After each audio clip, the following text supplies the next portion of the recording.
Hello, welcome back people, and you're about to see how things didn't quite go to plan. Thanks for watching. Here we are, back again on the BM.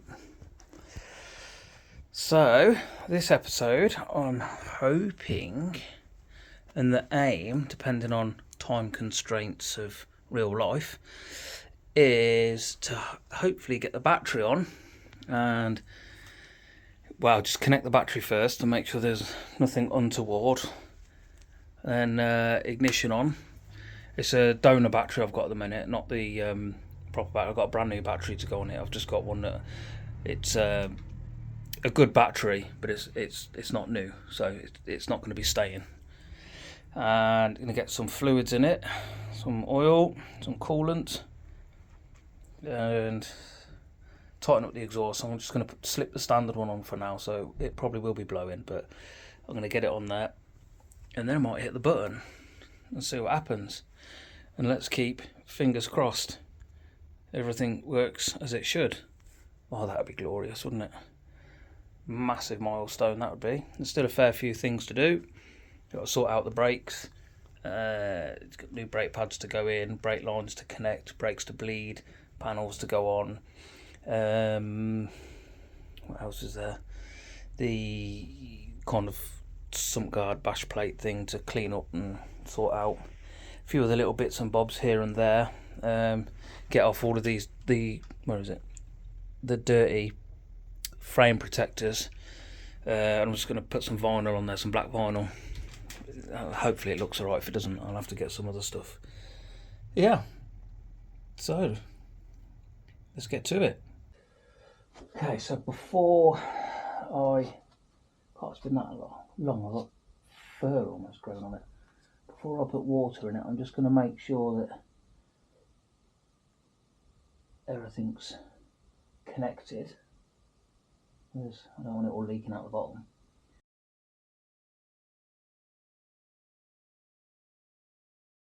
Okay, let's get some fluids in it. What I'm going to do, it's going to get a flush anyway, so this oil's not staying in it. This is going to be I've got another new oil and filter, so it's got a new oil filter in it. And I'm going to put this oil in, and once it's run up, I might ride it to and from MOT place when it's done, and then do an oil and filter change on it then, so I know 100% without a shadow of a doubt everything is exactly as it should be. Clean, fresh oil, instead of using a funnel, which I should do. I'm just going to choose to spill it everywhere. So not bad.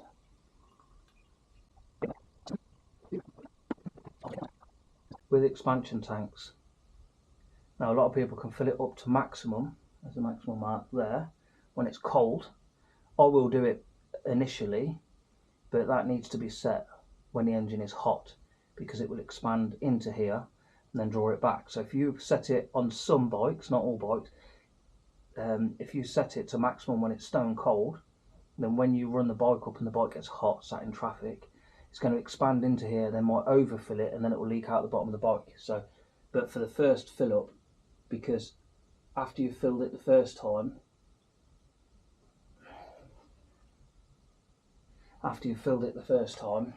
when it's cooled down, if there was a little air pocket in there, it might suck a bit extra in. So the initial fill, I will fill it up to maximum at cold, but then when I do the final set, I will fill it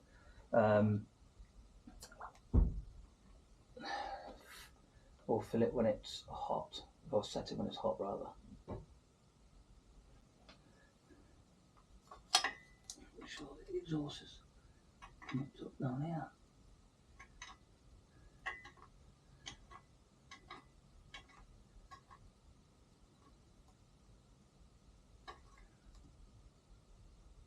Okay, put this one on first. This is where I find out I've got to take some panels back off, hopefully not. I'm going to slide this one in. And again, this is not final fitment. This is merely an exhaust on it so I can fire it up. However, the other side isn't quite in far enough. And then let's see if we can get this one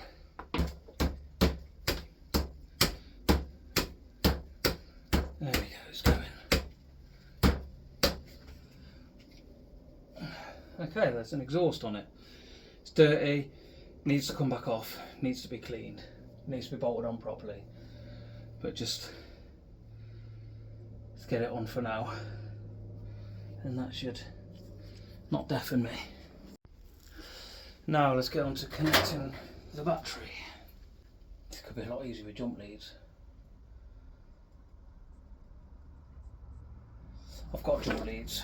Let me go and get jump leads.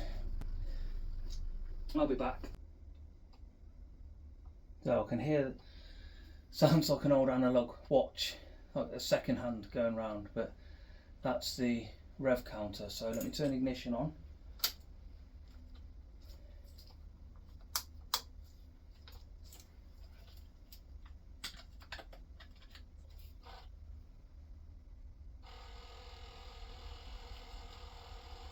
Okay, so we've got a lot of clicking and a lot of faffing. Okay, something's not quite happy here, so let's go back to the beginning.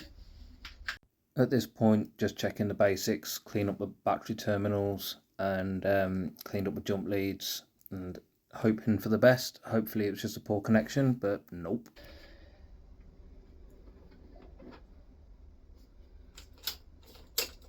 Nothing.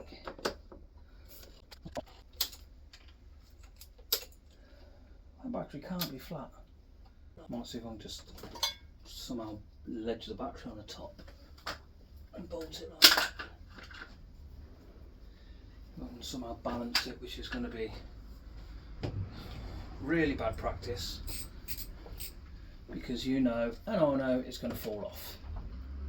Obviously it's a sealed battery, so it can go upside down. It's got no drain holes for any of the acid to leak out, so if anybody in the comments starts giving it the big one about can't have it laying down, well, it does lay down on some bikes.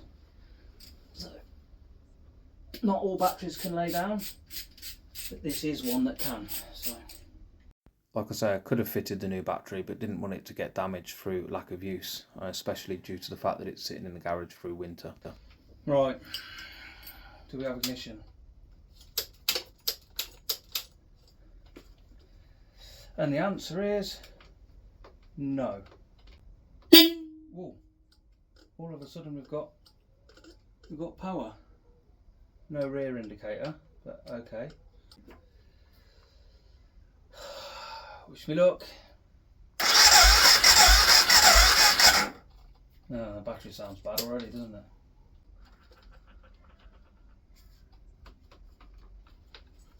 Something not quite right here.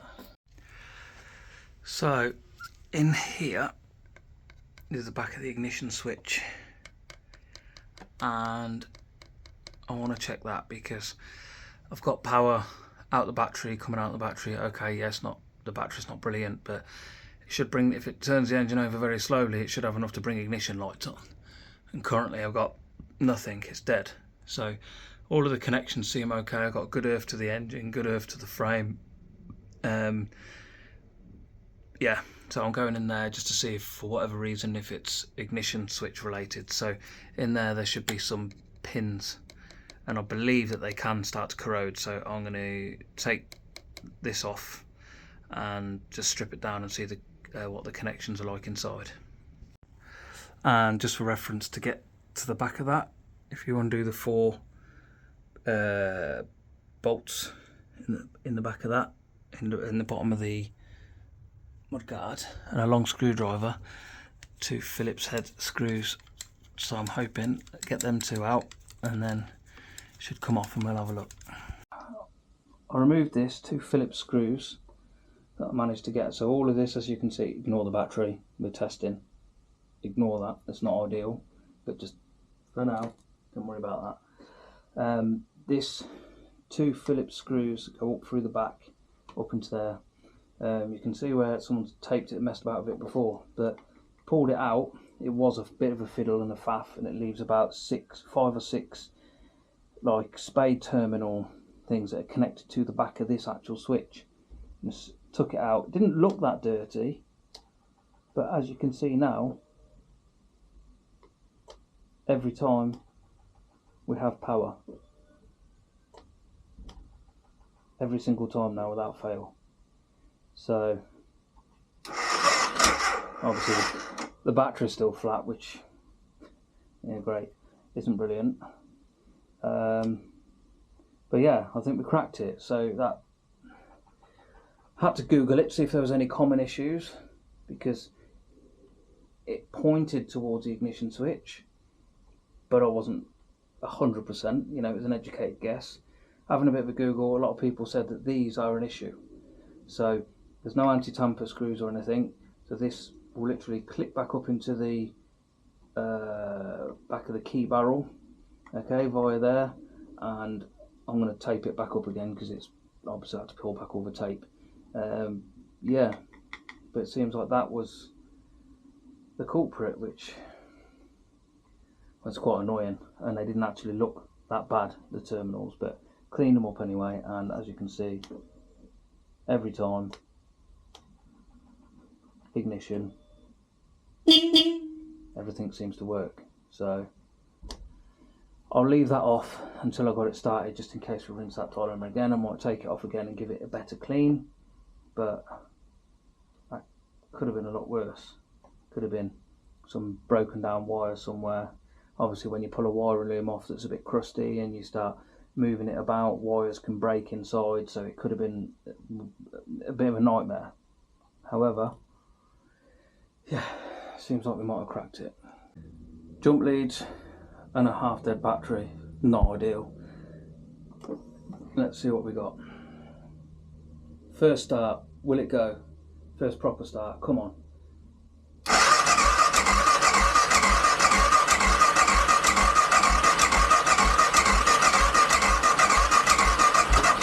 Ooh, ooh, will it go? Come on, baby, come on.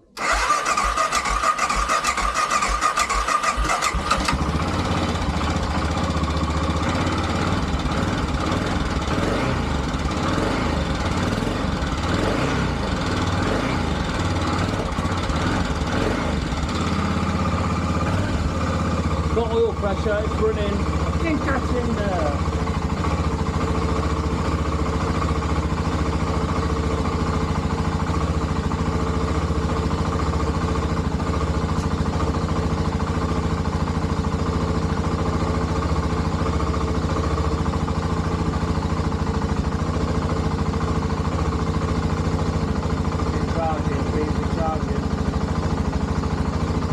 Yes, indeed it is.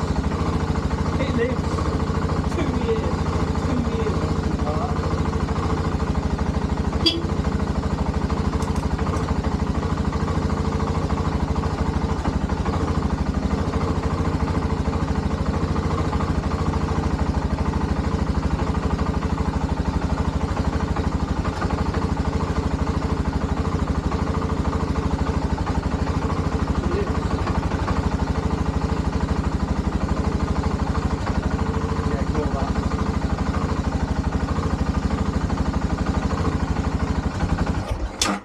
Oh, did live.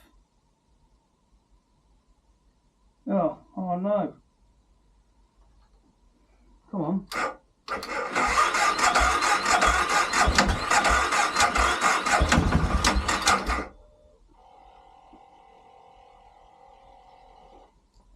Okay. We have progress, Turn ignition off for a minute. She lives. Yeah, ignore that.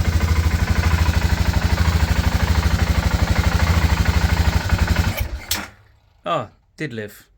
Okay, so got it running and it's stalled, so I'm going to do a throttle reset on it now. So what you do, I'll probably do this in another video when it's actually got the key ignition mounted to it, but ignition on, and then go slowly to full throttle, slowly back, slowly open all the way, slowly back, slowly open, and then slowly back, and then ignition off, and that should be the learn. So hopefully now we'll see if it goes. Ignition back on.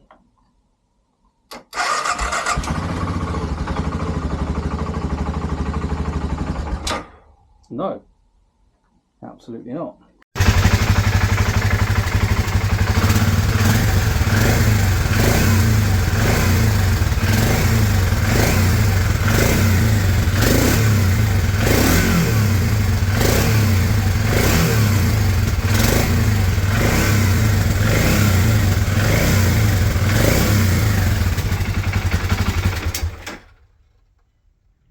Yeah, to be continued. Thanks for watching, everybody. Please like and subscribe. That would very much help me out, and we'll see you on the next one. Cheers. Bye bye.